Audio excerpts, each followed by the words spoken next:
Hello everyone, welcome back to Kishori accounting classes. Students, हम अपनी journal entries की series को कंटिन्यू करते हुए आज की वीडियो में हम सीखेंगे कि आउटस्टैंडिंग एक्सपेंसेस क्या होते हैं, प्रीपेड एक्सपेंसेस क्या होते हैं, एक्रूड इनकम क्या होती है और अनअर्न्ड इनकम क्या होती है और इनकी जर्नल एंट्रीज़ कैसे की जाती हैं। ज़्यादातर बच्चे इन एंट्रीज़ में कंफ्यूज हो जाते हैं, उनसे मिस्टेक्स हो जाती हैं कि आउटस्टैंडिंग एक्सपेंसेस की एंट्रीज़ किस तरह से करनी है, प्रीपेड की कैसे करनी है। हम इसको बहुत ही बेसिक तरीके से सीखेंगे ताकि आपको कहीं पे भी कोई डाउट ना रहे और आप हर एक ट्रांजैक्शन को बहुत अच्छे से कर सकें। तो चलिए स्टूडेंट्स, शुरू करते हैं हम अपनी वीडियो को। सबसे पहले जान लेते हैं कि आउटस्टैंडिंग एक्सपेंसेस क्या होते हैं। स्टूडेंट्स, आउटस्टैंडिंग एक्सपेंसेस क्या होते हैं? वो खर्चे जिसका बेनिफिट तो हम ले चुके हैं मगर उससे रिलेटेड जो पेमेंट है वो हमने अभी पे नहीं की है। ठीक है, वो पेमेंट जो ड्यू है, ड्यू बट नॉट पेड। ठीक है, वो खर्चे जिसका बेनिफिट तो हम ले चुके हैं, वो एक्सपेंसेस जिसका बेनिफिट हमने ले लिया है मगर अभी तक हमने उसको पे नहीं किया है। ठीक है, ये जो होती है आउटस्टैंडिंग एक्सपेंसेस, ये क्या होती है? फर्म के लिए लाइबिलिटीज़ होती है। क्या होती है ये? लाइबिलिटीज़। Clear students? ठीक है, अब इसकी ट्रांजैक्शन को कैसे करते हैं स्टूडेंट्स?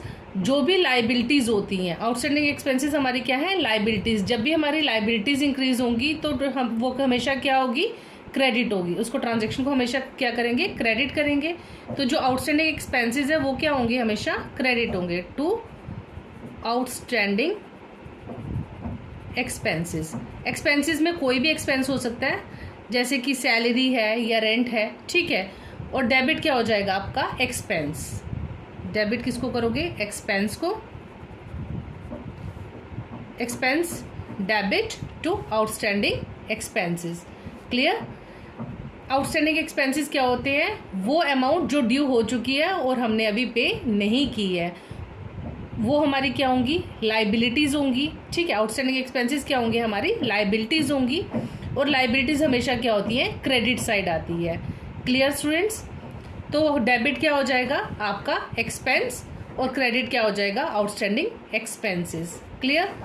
उसके बाद है next prepaid expenses. Students, prepaid expenses क्या होते हैं? वो खर्चे जो हमने एडवांस में पे कर दिए हैं। ठीक है, क्या होता है prepaid expenses? Paid in advance. जैसे कि रेंट पे करना था जो अभी आगे ड्यू होना है लेकिन हमने उसको एडवांस में पे कर दिया, तो ये जो प्रीपेड एक्सपेंसेस होते हैं ये फर्म के क्या होते हैं स्टूडेंट्स? ये बनते हैं एसेट्स। ठीक है, और जितने भी एसेट्स होते हैं वो हमेशा किस साइड आते हैं? Debit side. जब भी हमारे एसेट बनेंगे तो वो किस साइड इंक्रीज होंगे? डेबिट साइड पे। तो जो एसेट होगा यानी कि प्रीपेड एक्सपेंसेस क्या होंगे हमारे? प्रीपेड एक्सपेंसेस ये क्या होंगे आपके? डेबिट। ठीक है, तो क्रेडिट क्या हो जाएगा आपका? Expense to expense account. ठीक है, क्लियर स्टूडेंट्स? उसके बाद है एक्रूड इनकम। एक्रूड इनकम क्या होती है स्टूडेंट्स? वो इनकम जो हमने अर्न तो कर ली है लेकिन अभी उसको रिसीव नहीं किया है। ठीक है, जैसे कि हमने ट्यूशन पढ़ा दिया लेकिन हमने हमारे अमाउंट ड्यू हो गई है, वो अभी रिसीव नहीं किया। हमने कोई काम किया जिसका अमाउंट ड्यू हो चुका है और वो रिसीव नहीं हुआ है। ठीक है, तो वो होती है ये एक्रूड इनकम। ठीक है, एक्रूड इनकम भी क्या होती है students? Earned but not received. ठीक है, ये जो एक्रूड इनकम है जो अर्न हुई है और रिसीव नहीं हुई, ये भी फर्म के क्या होते हैं स्टूडेंट्स? इन्हें भी क्या बोलते हैं? ये फर्म के क्या है? एसेट्स हैं, क्योंकि ये हमें फ्यूचर में बेनिफिट देंगे ना, हमने आगे इनसे पैसा रिसीव करना है। ठीक है, जो एसेट्स होंगे वो हमेशा क्या होंगे? जब भी हमारे एसेट्स इंक्रीज होंगे तो वो क्या होंगे? डेबिट साइड आएंगे। तो क्या करोगे? एक्रूड इनकम क्या हो जाएगी आपकी? Accrued income debit. ठीक है, जो भी इनकम हमारी हो रही है, जैसे कि हमारा कोई भी इनकम हम रिसीव कर रहे हैं तो उसको क्या करोगे आप? To income account. जो भी हमारी इनकम बन गई है और हमने उसको रिसीव नहीं किया उसका नाम आ जाएगा यहाँ पे टू इनकम अकाउंट और एक्रूड इनकम। ठीक है, उसके बाद है next unearned income. Unearned income क्या होती है स्टूडेंट्स? वो इनकम जो हमने अभी की नहीं है बट हमने एडवांस में उसको रिसीव कर लिया। जैसे कोई कमीशन है, जब हमने काम नहीं किया और कमीशन हमने एडवांस में रिसीव कर लिया है। कोई इंटरेस्ट है जो हमने एडवांस में रिसीव कर लिया है। कोई भी ऐसी इनकम जो हमने एडवांस में रिसीव कर ली है जिसको हमने अभी अर्न नहीं किया है, ठीक है, तो वो क्या होते हैं, अर्न इनकम क्या हुई, जो हम एडवांस में रिसीव कर लेते हैं, रिसीव्ड इन एडवांस, ठीक है, वो होती है अर्न इनकम। अर्न इनकम जो होती है जिसको हमने एडवांस में रिसीव कर लिया, वो फर्म के लिए क्या होती है स्टूडेंट्स, लाइबिलिटीज, ठीक है, ये फर्म के लिए क्या होती है, लाइबिलिटीज होती हैं। जब भी लाइबिलिटीज हमारे यहाँ आएंगी तो वो किस साइड जाएंगी, क्रेडिट की साइड जाएंगी। तो क्या करोगे, इसकी ट्रांजेक्शन कैसी होगी, इनकम तो आ गई, income account debit to liability है क्या, अनअर्न्ड इनकम, ठीक है। क्लियर स्टूडेंट्स, यहाँ तक क्लियर, आपको समझ में आया। आउटस्टैंडिंग एक्सपेंसेस क्या होते हैं, आउटस्टैंडिंग एक्सपेंसेस हमारे वो एक्सपेंसेस हुए जो ड्यू हो गए हैं मगर पे नहीं किए हैं, ठीक है। इसकी जर्नल एंट्रीज कैसी होंगी, expense account debit to outstanding expense, clear. फिर प्रीपेड एक्सपेंस मतलब पेड इन एडवांस, वो खर्चा जिसे हमने एडवांस में पे कर दिया है, तो उसकी जर्नल एंट्री कैसे करेंगे हम, उसकी जर्नल एंट्री होगी prepaid expenses debit to expense account, clear. फिर थर्ड है एक्रूड इनकम, वो इनकम जो अर्न हो गई है बट रिसीव नहीं हुई, एसेट्स, इसकी जर्नल एंट्री कैसी होगी, accrued income account debit to income account, clear.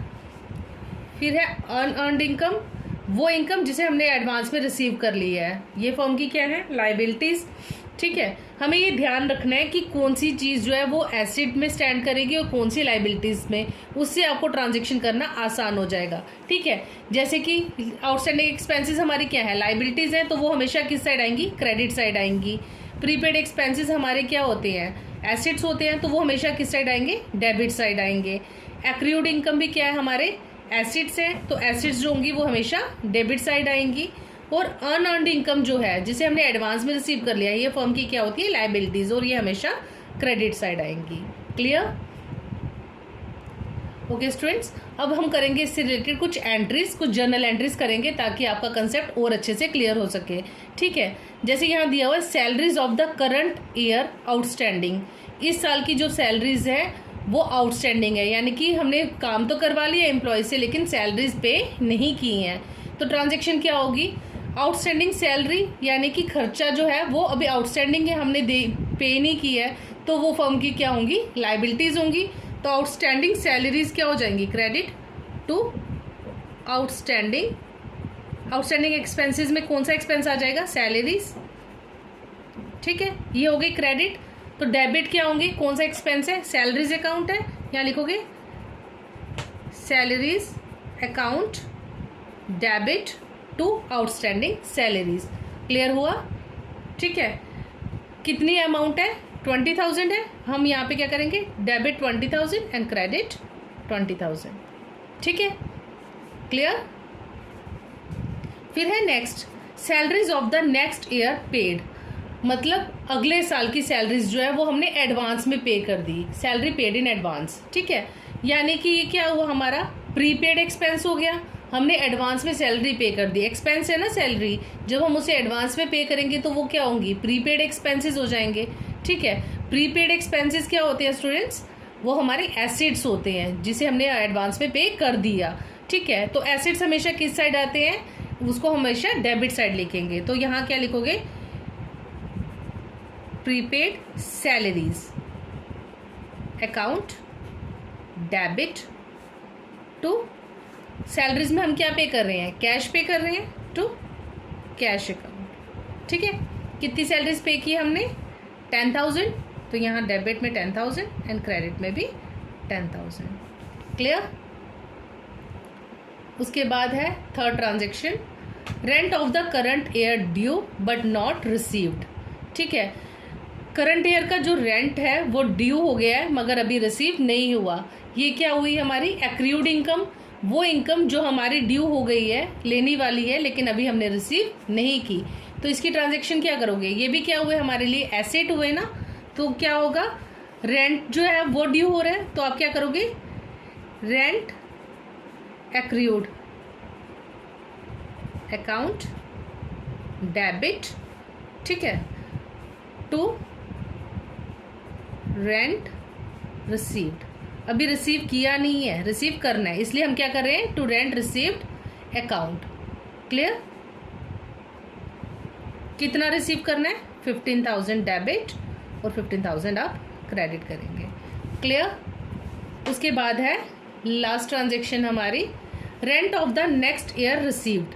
हमने अगले साल का जो रेंट है वो एडवांस में रिसीव कर लिया, ठीक है। ये हुई अनअर्न्ड इनकम, यानी कि वो इनकम जो हमने एडवांस में रिसीव कर ली है, जबकि हमारी वो इनकम अभी तक ड्यू नहीं हुई। तो ये फर्म की क्या होती है स्टूडेंट्स? लाइबिलिटीज़ होती हैं, ठीक है। वो इनकम जो हमने अभी तक हमारी ड्यू नहीं हुई है मगर हमने एडवांस में रिसीव कर ली, तो ये क्या होंगी? लाइबिलिटीज़। और लाइबिलिटीज़ हमेशा कहाँ आएंगी? क्रेडिट साइड आएंगी। क्या लिखोगे? To rent received